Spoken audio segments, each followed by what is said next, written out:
بسم اللہ الرحمن الرحیم۔ غیرت کے نام پر قتل کا اسلام سے کوئی تعلق نہیں ہے۔ یہ ایک رسم و رواج جو مدتوں سے جاری ہے۔ اس رسم کے مطابق مرد عورت کو ناجائز تعلقات کی بنا پر قتل کر دیا جاتا ہے، یا مرد عورت گھر والوں کی اجازت کے بغیر کہیں نکاح کر لیں تو انہیں قتل کر دیا جاتا ہے۔ سن 2004 میں پاکستان کی قومی اسمبلی نے غیرت کے نام پر قتل کے خلاف قومی اسمبلی میں ایک بل پاس کیا کہ اس جرم کے مرتکب کو 25 سال قید یا پھر سزائے موت سنائی گئی، لیکن اس کے باوجود ہر سال سینکڑوں خواتین اور اسی طرح مرد اس ظلم کی بھینٹ چڑھ پڑتے ہیں۔ یہ قتل غیرت کے نام پر دراصل ایک بغیرتی ہے۔ یہ غیرت کے نام پر قتل انسانی حقوق کی سراپن خلاف ورزی، اسی طرح اسلامی اصولوں کی خلاف ورزی اور اسی طرح انسانیت کے اخلاق اور شرافت کی سراپن خلاف ورزی ہے۔ آئیے اسلام کی روشنی میں اس اہم حساس مسئلے کو سمجھنے کی کوشش کرتے ہیں، اور یہ آپ سمجھ لیجئے کہ یہ غیرت کے نام پر قتل اسلام نہیں ہے، یہ کلچر ہے، اور یہ کلچر جہالت سے جڑا ہوا ہے۔ اسلام جیسا عظیم مذہب اپنے ماننے والوں کی مکمل رہنمائی کرتا ہے۔ اسلام نے محبت، نفرت، انتقام اور اسی طرح غیرت کو شریعت کا پابند قرار دیا کہ ہماری محبت، ہماری نفرت، ہمارا انتقام اور اسی طرح ہماری غیرت شریعت کے اصولوں کے پابند ہے، تبھی وہ کارگر ثابت ہوگی۔ اور یہ بتلا دیا کہ شرک کے بعد سب سے بڑا گناہ قتل قرار دیا گیا ہے۔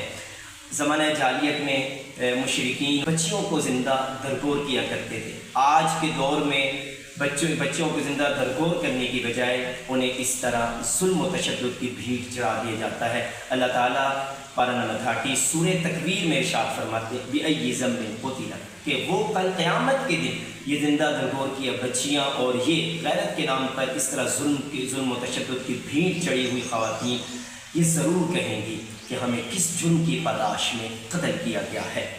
آئیے غیرت کے نام پر قتل کی جو ناجائز وجوہات ان میں سے چند ایک وجوہات کا مطالعہ کرتے ہیں۔ نمبر 1، غیرت کے نام پر قتل بہت بڑا ظلم ہے، اللہ تعالیٰ کے حکم کی صراحتاً خلاف ورزی ہے۔ اللہ تعالیٰ سورہ بقرہ آیت کریمہ 178 میں ارشاد فرماتے ہیں یا ایھا الذین آمنوا کتب علیکم القصاص فی القتلی، اے ایمان والو تم پر قصاص کو مقتولوں کے بارے میں فرض قرار دیا گیا۔ اسی طرح سورہ مائدہ آیت کریمہ 32 میں اللہ فرماتے ہیں من قتل نفسا بغیر نفس، جس نے کسی ایک نفس کو، انسان کو ناحق قتل کیا، فکأنما قتل الناس جميعا، جس نے ایک انسان کی جان لی، قتل کیا، گویا کہ اس نے پوری انسانیت کو قتل کیا، پوری انسانیت کو قتل کرنے کے برابر ہے۔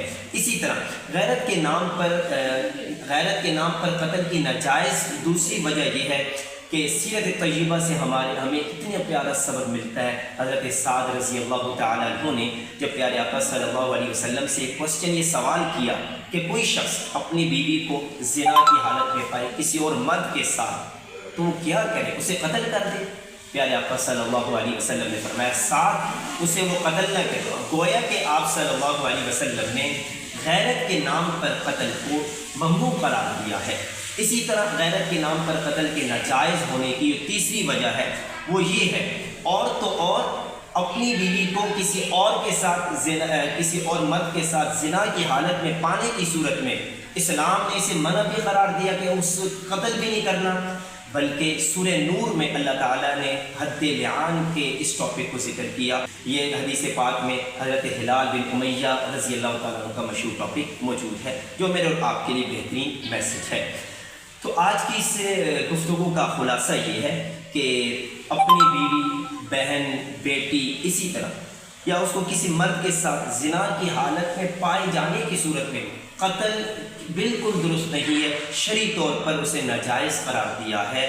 تو محض ناجائز تعلق کی بنا پر یا شک و شبہ کی بنا پر قتل کرنا، اس کی کہاں اسلام اجازت دیتا ہے؟ لہٰذا اس قتل غیرت کا اسلام کے ساتھ کوئی جوڑ نہیں ہے، کوئی تعلق نہیں ہے۔